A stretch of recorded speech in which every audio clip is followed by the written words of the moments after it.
2025 is turning out to be a roller coaster year for pickup trucks. Some are raising the bar, while others are missing the mark. Before you make a move, find out which ones are worth your money, and which might leave you stranded in more ways than one. Now, in this video, we're kicking things off with the worst pickup trucks to buy, and coming in at number 4 is the GMC Sierra 1500. This truck tries to make a bold first impression, but some of its design choices miss the mark. From the outside, there's an overload of chrome that leans more toward flashy than refined. The front grille looks aggressive, but those large openings don't actually boost performance or cooling, they're just for show. The tailgate, while packed with features, feels overly complex, adding extra weight and more chances for mechanical issues later. Even the shape of the wheel arches creates unwanted turbulence at highway speeds, leading to louder rides and worse fuel economy. The bedside steps, meant for convenience, end up trapping dirt and possibly inviting rust. Step inside and the premium promise continues to fade. The interior leans heavily on style, which comes at the cost of practicality. Some controls are awkwardly placed, and the materials don't match the price tag. Hard plastics pop up where competitors offer soft touch finishes. The steering wheel has limited adjustment, the seat heaters warm unevenly, and the infotainment system feels dated and sluggish, making everyday use more frustrating than it should be. Coming in at number 3, we've got the Toyota Tacoma. This pickup has been riding on the same old design since 2016, and it's starting to show. While 9.4 inches of ground clearance sounds great for off-roading, it makes getting in and out of the truck more of a chore than it should be. The front end feels dated, and the limited bed length options cut into the truck's overall usefulness. That hood bulge might look tough, but it creates blind spots when trying to navigate rough terrain. The standard LED headlights are there, but don't expect them to light up dark roads all that well. Even the durable composite bed, while tough, makes it harder to mount accessories. Inside, the experience doesn't get much better. Taller drivers will feel cramped thanks to the low roof and high floor combo. The infotainment system feels stuck in the past and doesn't handle modern features well. Rear seats offer little comfort for adult passengers, and cheap-feeling materials dominate the cabin. The climate system doesn't circulate air evenly, and with poor sound insulation, every bump and breeze from outside makes its way in. Next, at number 2, we have the Toyota Tundra. This truck design doesn't exactly turn heads. In fact, it leans more toward bulky than bold. That bulk doesn't add much utility, but it definitely creates some visibility issues. The oversized front grille dominates the face of the truck without really adding anything functional, and the wide panel gaps around the tailgate and bed make the build feel less refined.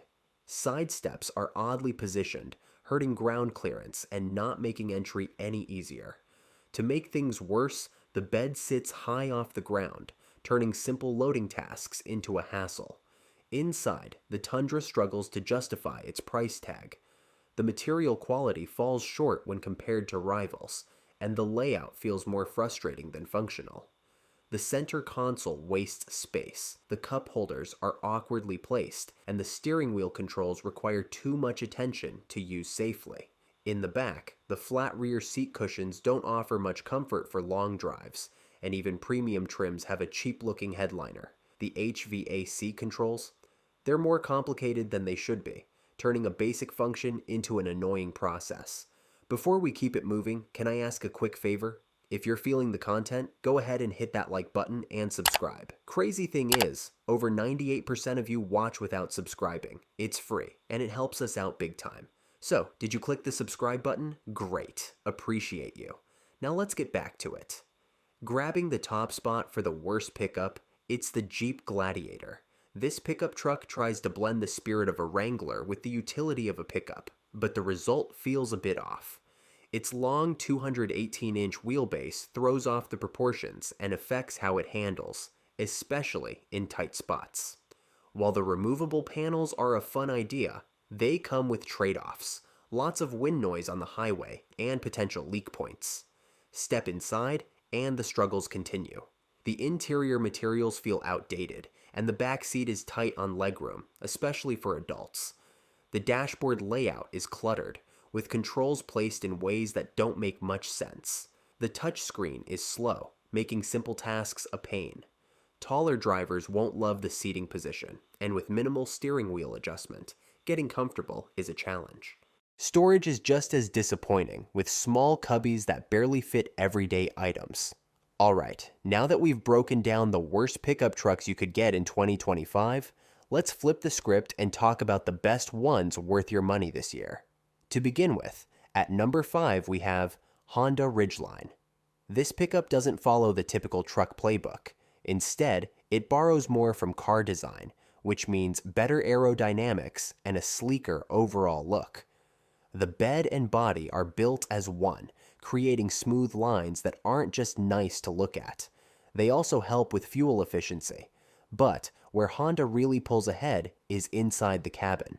It's spacious, polished, and packed with smart little details. The materials feel upscale, and the layout just works. The back seat? Easily one of the most comfortable in its class. Plus, you've got handy storage spots tucked all around. The flat floor and wide opening doors are an underrated bonus. Getting in and out is a breeze. It all adds up to a truck that feels more like a daily driver that just happens to have a truck bed. Moving on to number 4, Chevrolet Silverado HD. The moment this truck pulls up, it's clear. This truck isn't messing around. That massive grille, bold hood scoop, and wide planted stance all scream power. And once you hop inside, it only gets better. Chevy took the feedback seriously, and it shows. The interior feels like a big upgrade, with better materials and a tighter, more refined build. Front and center, you've got a crisp 13.4-inch touchscreen and a 12.3-inch digital gauge cluster, both super responsive and a breeze to use. Go with the crew cab, and it turns into a Space King. The back seat is huge, with plenty of room to stretch out and smart storage throughout. What really surprises, though, is how quiet it is. Thanks to added sound insulation, the cabin stays calm and comfortable, even when that big engine is putting in work. Coming up at number 3, we have the Nissan Frontier. From the outside, this pickup truck puts a modern spin on that classic truck vibe. Its squared-off body gives it a tough, no-frills look, while sleek LED lights and an optional roof rack add some style and practicality. Around back, the cargo bed means business, with a factory spray-in liner and an adjustable tie-down system that makes loading up your gear a whole lot easier. Inside, the Frontier mixes rugged practicality with just the right touch of tech. And let's talk about those zero-gravity seats. They're built for long hauls and strike that perfect balance between comfort and support, so you can kiss road trip fatigue goodbye. Storage is well thought out too, with multiple USB ports and cup holders tucked into smart spots. It's clear Nissan didn't just focus on looking good, they focused on making sure the truck works for real life. Next, at number 2, we have Ram 1500. This truck strikes a balance that's hard to miss. It's bold and aggressive on the outside, but once you dig in, there's a level of polish that sets it apart. Details like the active air dam and optional air suspension aren't just for show. They actually help with aerodynamics and ride quality, making the truck both smarter and smoother on the road. Step inside the Ram, and it's a whole different vibe. The materials feel premium, and the attention to detail is hard to miss. In the crew cab models, the back seats don't just offer space, they recline, giving you more legroom than any other truck in the class. Add in the quiet cabin and smooth suspension, and suddenly, it doesn't feel like you're in a truck. It feels like you're cruising in a luxury ride. Before we reveal the best pickup to buy in 2025, don't forget to hit that subscribe button so you're always in the loop. Alright, let's get into the number 1 pickup for 2025. You're not going to believe how good this one is. Ford Maverick. This pickup truck brings a fresh, modern vibe to the compact truck scene. Around back, the 4.5-foot bed proves its worth fast. It's packed with useful features like multiple tie-downs and built-in power outlets, making it ready for both weekend projects and daily errands. One of the most underrated perks, that lower ride height. It makes loading up gear and climbing into the cab feel way more natural than on bigger, taller trucks. Inside, Ford really got clever with space.